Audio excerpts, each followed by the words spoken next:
Notontosaina androany kosa ilay atrikasa fanekena ndrafitra ny firenena mikambana ho fampiarana ny fampandrosoanan'ny Madagasikara ao anatin'ny efataona manaraka efa voafaritra araka izany ny fanampy tanterahana ao anatin'ny fandarana asa iarahana amin'ny firenena mikambana.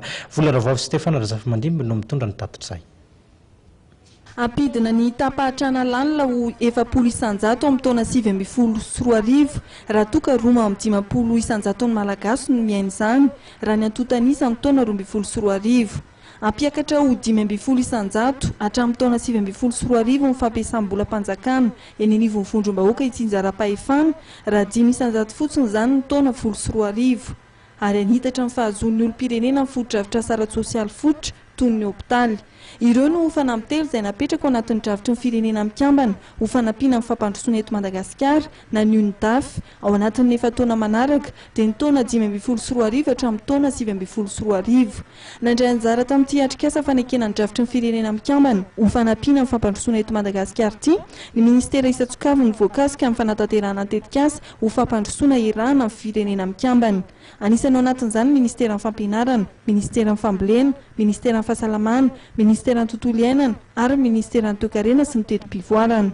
Sy programany PNUD rano fotsiny io aseho androany io izay validena androany fa vokatra ny fiarahana ny asa fandinihana niaraka tamin'ny tompondraikitra firenena ary dia lasa ho programatsika ihany koa.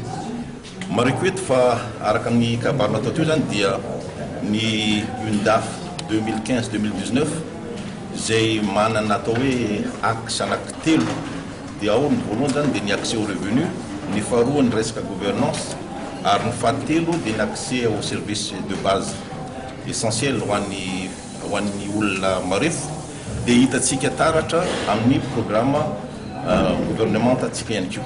Ny tiako marina zany dia anjaran'ny ministère économia no mba miezaka mba andrindra ny fiaraha-miasantsika amin'ireo mpamatsibolatsika ino ataontsika hoe coordination, ny rôle de coordination.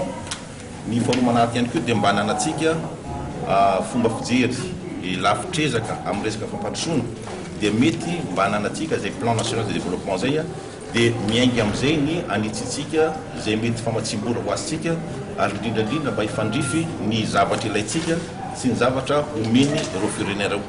Ary ny fahatelo farany dia mba tokony hananatsika mazava loatra ny politika publique zany hoe ny économie matetika dia raha vao miresaka zay tsika dia publication no ao antsaitsika resaka indicateur resaka agrégat fa mba tonga amin'ny fotoana mba ahafatsika mamatika an'ireny indicateur reny reny chiffre reny ho politika publique mba tonga ny tsirairay afaka mandeha fipetra raha vao mijery ny chiffre. Mitetina hatrany amin'ny 320 faingo 7 tapitrisa dolara no tetibidin'ny fandarana asa dravitra ny firenena mikambana ho fanampiana amin'ny fampandrosoana eto Madagasikara na ny Undaf. Anomboka amin'ny volana janoary 2024 ny fampiarana ny tetikasa iarahana amin'ireo firenena mikambana.